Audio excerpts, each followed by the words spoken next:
অনেক জুনিয়র যেমন কাপড় জেলা সভাপতি ছিল, তখন আমি জুনিয়র, আমি ছাত্র পরিষদ করতাম, তখন কাপড় এমএলএ ফাইল সই করাতে যেতাম। কাপড় আমার অনেক সিনিয়র, আমাদের খুব দুঃসময়। তখন কাপড় বলেছিল নরেন, সময় বলবার মানুষ বলবার নয়, যেটা এর কাপড় সুতরাং আমার পিতৃতুল্য মানুষ। কাপড়কে আমি জেলা সভাপতি হিসেবে একদিন বললাম, তুমি প্লিজ দেখবো না, লোকের উল্টো পাল্টা বলো না। তো বলে আসলে আমার খুব রাগ হয় যে কাজ করছে না কেউ, আর যারা কাজ করছে না তারা মঞ্চে বসছে, যারা কাজ করছে না তারা কাউন্সিলর হয়ে যাচ্ছে। মনে করেন না আপনারা, যারা কাজ করছে না তারা বড় বড় নেতা হয়ে যাচ্ছে। আসলে পাঠ করার জন্য বলছি না, কাউকে সমালোচনা করার জন্য বলছি না। আমি আজকে যে কথাটা বলতে এসেছি সেটা হলো ঘুরে দাঁড়ানোর লড়াই। দেখুন, এখানে যাকে মমতা বন্দ্যোপাধ্যায় রানীগঞ্জ বিধানসভায় যাকে তৃণমূল কংগ্রেসের প্রার্থী করবেন, তিনি কিন্তু বিধায়ক হয়ে নবান্নে যাবেন, আমি দায়িত্ব নিয়ে বলে যাচ্ছি। কারণ অন্ডাল অন্তত 15,000 ভোটে লিড দেবে, অন্ডালে কালুদারা 15,000 ভোটে লিড দেবে,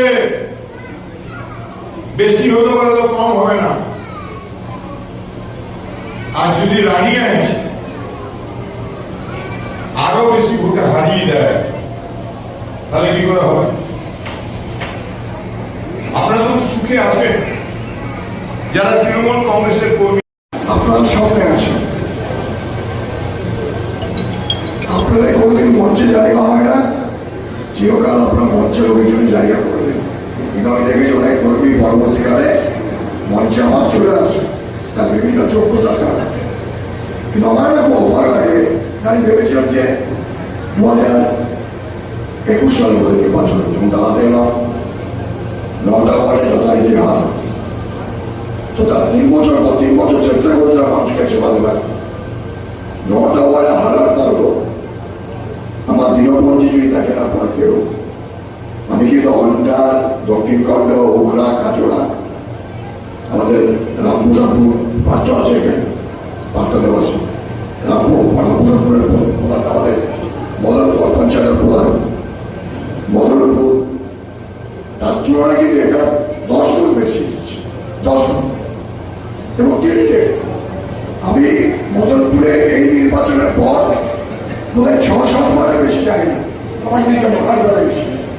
এখানে কিন্তু 80 বার এসেছে এই ঠিকায়, সপ্তাহে 6 দিন আসে, 6 দিন বিভিন্ন মানুষের কাজে আসে। আমি বেড়াতে আসি না, নিমন্ত্রণ খেতে আসি না, মানুষ ডাকে, তার সে সামাজিক অনুষ্ঠান হোক, তার পারিবারিক অনুষ্ঠান হোক, পুজো হোক, সেই সাফল্য দিয়ে কেউ পায়, তার বাড়িতে পাশে দাঁড়ানো হোক, চেষ্টা করি আসে। আমি নিজে এই যেটা আমাদের দল ব্যস্ত করছে সেই জন্য ফাঁকি দিই, চেষ্টা করি তাহলে ফাঁকি দেওয়া না হয়, তঞ্চকতা করি না। এই করি তার নিজের প্রতি তঞ্চকতা করা হয়, যেটা পাই সেটা বলি, যেটা পাই না সেটা আমার বদল পারবে না। কারণ পরবর্তী ওখানে মিথ্যাবাদী হতে না হয়, এটা বিশেষ করে সাময়িকভাবে সবাই দুঃখ পায়। গতকাল আমি ভোট করেছিল, তাই হেলথ কার্ড হচ্ছে না, তখন হেলথ কার্ডে পাওয়া না, লাইফ ইস্যুতে কার্ড দিচ্ছে না। আমি আমার বাবা ভাইরা অন্য কোনো কিছু পাঠাতে পারতে পারবে, কেন ওখানে আমার ভুল নেই, ওখানে আমার কথা শুনবে না, কাছে আমি তাকে বলতে পারবো মিথ্যার মধ্যে তাকে দেওয়া উচিত না। তখন আমি ট্রেনিং করে গেছিলাম, সেই সময় ভোট করে না।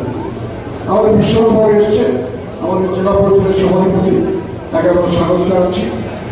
আমার